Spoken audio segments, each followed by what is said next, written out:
First thing we need is shredded bread. And it's raining. Yeah, that's it's part of the outdoors adventures. So we're just gonna rip this bread.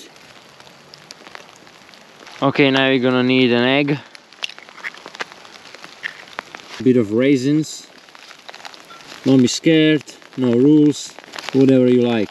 Next, a little bit of vanilla extract, also some butter, just a little bit of apple. Just gonna cut like small cubes. Dude, everything is wet. It's actually raining a lot. Cinnamon.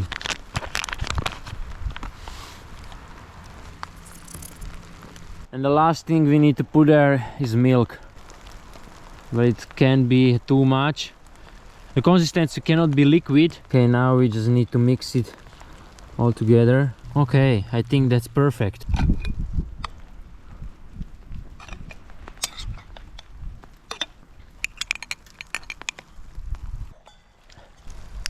Okay.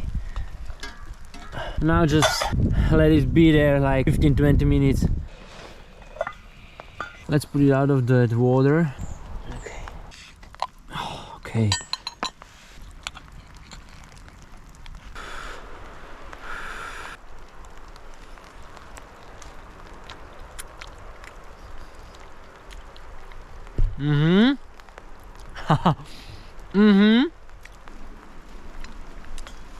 Yum, that's perfect.